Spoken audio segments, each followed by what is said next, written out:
잠재 성장률 때문에 지금 온 나라가 지금 이렇게 쇼크를 받았는데 이거는 잠재 성장률을 어마어마하게 떨어뜨릴 법이거든요. 이런 법을 만들고 있다는 것 자체가 너무 한심한 거죠. 민주당 국회의원들 중에서도 이게 얼마나 말이 안 되는지 잘 아는 사람 많습니다. 왜냐하면 4년 전에 자기들이 검토하고 접은 법이거든요. 자기들이 그 상임위원회에서 그 정부 사람 불러다가 얘기를 듣더니 이거 안 된다, 이거는 말이 안 된다 이런 얘기를 듣고 자기네가 슬며시 접었기 때문에 자기들도 이게 말이 안 되는 법인 줄 알아요. 그리고 지금 잠재 성장률이 지금 축축축 떨어지고 있다는 것도 알아요. 근데도 이걸 내요. 왜?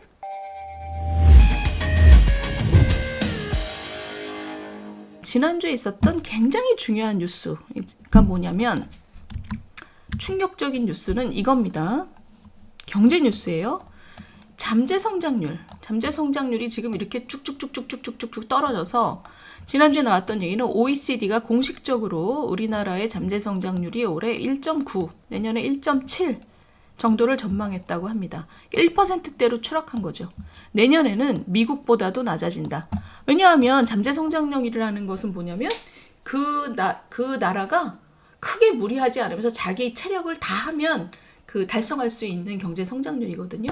우리가 지금 1%대로 내려왔다는 거죠. 여기에 대해서 놀랍냐? 그렇진 않습니다. 이거를 많은 기관들이 계속 추정을 하고 있어요. 그래서 우리가 지금 1%대로 내려왔다는 것은 대충 느끼고 있었는데 지금 이게 뉴스가 된 건 OECD가 이걸 했기 때문입니다.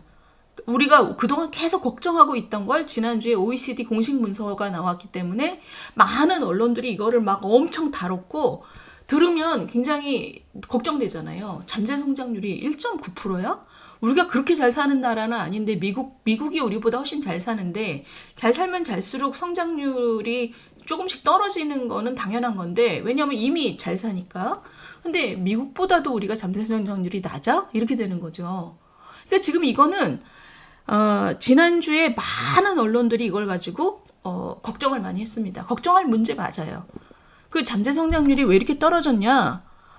그럼 기본적으로는 지금 고령화가 너무 빠르기 때문이고요. 그리고 두 번째는 그런 고령화가 빨라서 이 잠재 성장률이 우리 경제의 체질이 이렇게 악화되는 것을 다시 북돋을 개혁을 안 했기 때문이죠. 구조개혁이 우리가 그동안 못했기 때문입니다. 구조개혁을 못했기 때문에 이게 지금 국가의 생존 전략을 새로 짜야 될 때다. 완전히 공감합니다. 국가의 생존 전략이라는 거 어떻게 짜냐? 지금 생산성을 끌어올리는 노동교육, 교육개혁, 그 다음에 규제개혁 이런 겁니다. 지금 우리나라의 의료, 금융 이런 서비스 산업 그동안 중요한 개혁이 하나도 없었죠. 이런 것들, 노동교육, 교육개혁, 규제개혁, 그 다음에 연금개혁 이런 거 굉장히 중요하죠. 왜냐하면 연금이 빵꾸나지 않는다는 믿음이 있어요. 이제 내가 나중에 좀 제대로 그래도 좀 받는다는 믿음이 있어요. 젊을 때 위험도 막 감수하면서 여러 가지 일을 하잖아요. 이게 굉장히 중요한 겁니다. 그래서 노동교육, 교육개혁, 연금개혁, 규제개혁. 여기서 생산성을 올리고 사람들이 마음껏 뛰게 만드는 이거를 우리가 지난 20년 동안 못했다. 그래서 제가 여러 번 말씀드렸잖아요. 이번 총선이 이렇게 중요한 이유는 문재인 대통령 5년 동안 개혁 하나도 안 했다. 그 사람들은 역사적으로 이미 증명했다. 본인들이 개혁할 의지가 없다는 걸. 근데 윤석열 정부는 대통령 선거 때부터 구조개혁 하겠다라고 하고 지금 들어왔지 않습니까? 근데 총선을 통해서 의석구조가 바뀌지 않으면 윤석열 정부도 역시 못한다. 그렇기 때문에 총선이 굉장히 중요하다. 지금 이 얘기를 지금 제가 계속 드렸잖아요. 근데 지금 보시면 잠재 성장률을 끌어올리기 위해서 제가 지금 뭐 여러 가지 개혁이 필요하다고 했는데 지금 보시면 이거 보세요. 노랑봉투법, 방송 3법. 방송 3법이야 구조개혁하고 크게 관련은 없지만 노랑봉투법은 제가 이때까지 한 2번쯤 다뤘잖아요. 노랑봉투법을.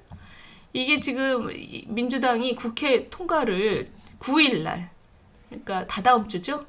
이거를 본회의 통과시키겠다고 하고 있습니다. 노랑봉투법 제가 여러 번 말씀드렸지만 노랑봉투법은 정말 우리 경제를 망칠 수 있는 법이다. 그래서 문재인 대통령도 자기가 야당 대표일 때는 무슨 일이 있어도 통과시키겠다고 얘기해놓고 대통령 된 다음에 들여다보니까 안 될 것 같으니까 슬며시 접은 게 바로 이 노랑봉투법이다.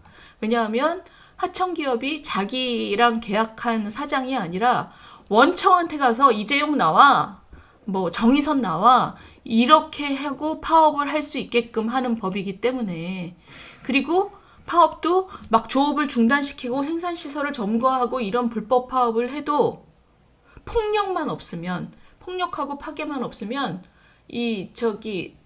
그 손해배상을 하기를 매우 어렵게 만들어놨어요. 손해배상을 그 안에서 누가 얼마나 잘못했는지를 추정하게 해놨기 때문에 손해배상을 하는 거를 비현실적으로 만들어놨습니다. 그러니까 이렇게 되면 정말 아무 때나 아무한테나 가서 파업을 할 수 있게 되는 거죠. 그러니까 경제 생태계가 완전히 망가지게 되는 법입니다. 이렇게 하는 나라가 있냐? 없습니다. 왜냐하면 이건 너무나 당연한 경제적인 생태계를 지켜야 되는 거기 때문에. 근데 이 노랑봉투법을 지금 보내겠다는 거죠. 거부권 지난번에 했지 않습니까? 근데 이거를 이번에 다시 보내겠다.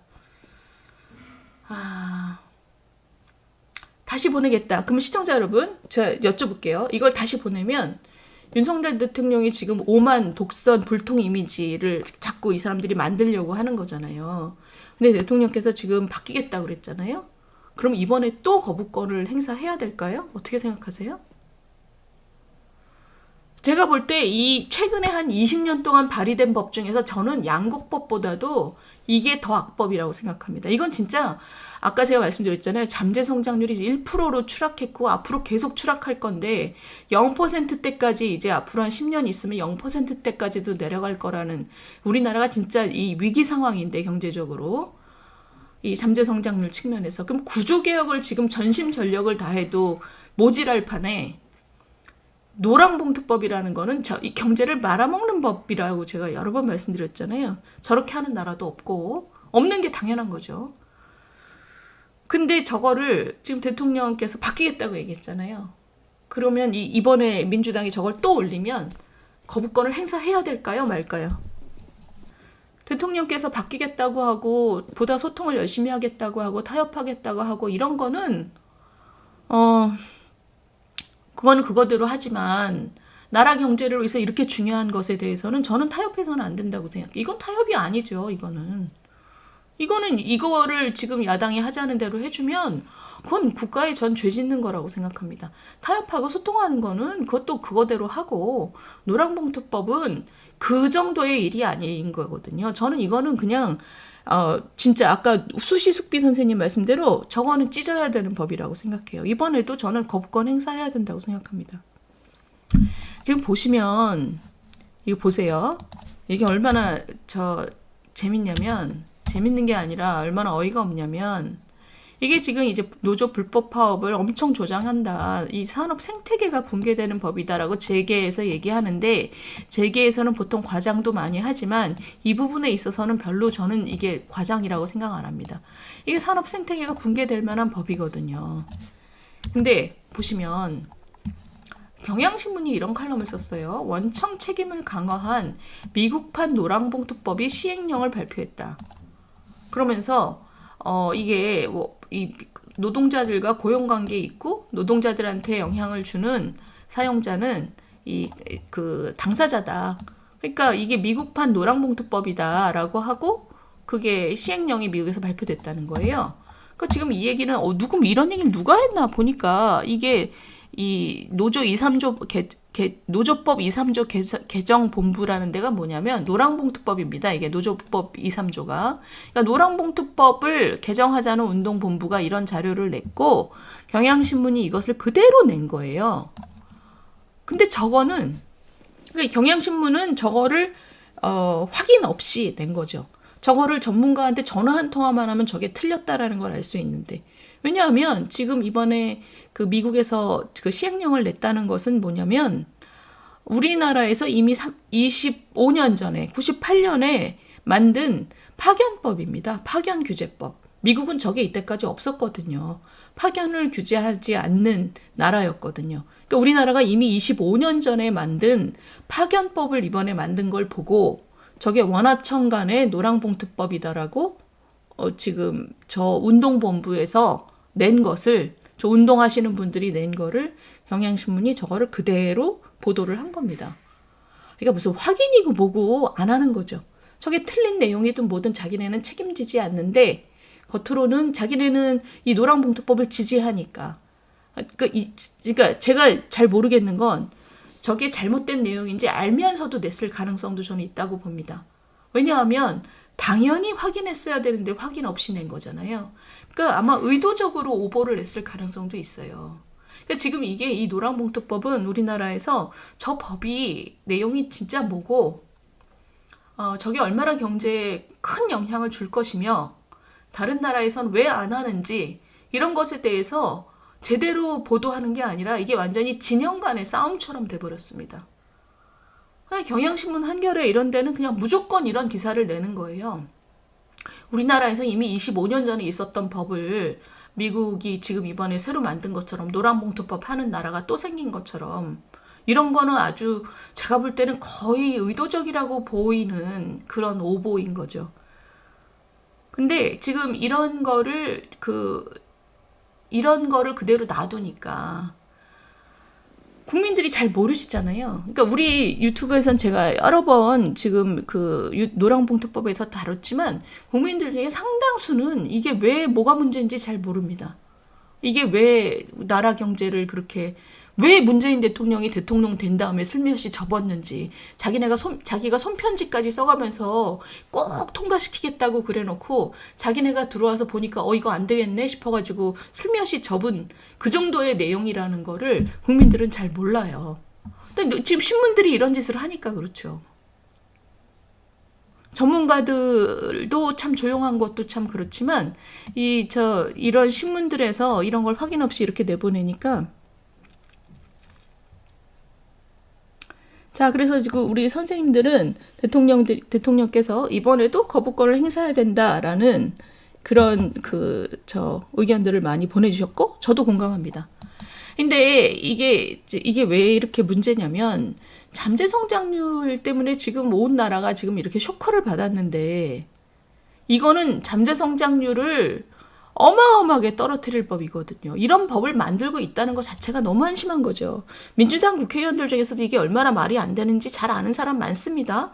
왜냐하면 4년 전에 자기들이 검토하고 접은 법이거든요. 자기들이 상임위원회에서 정부 사람 불러다가 얘기를 듣더니 이거 안 된다. 이거는 말이 안 된다. 이런 얘기를 듣고 자기네가 슬며시 접었기 때문에 자기들도 이게 말이 안 되는 법인 줄 알아요. 그리고 지금 잠재 성장률이 지금 축축축 떨어지고 있다는 것도 알아요. 근데도 이걸 내요. 왜? 대통령이 오만하고 불통이라는 이미지를 다시 한번 만들면서 자기들의 고객인 대기업 노조들의 편을 드는 거죠. 이게 정치권이 굉장히 저는 타락했다고 봅니다. 이런 법을 내는 것은.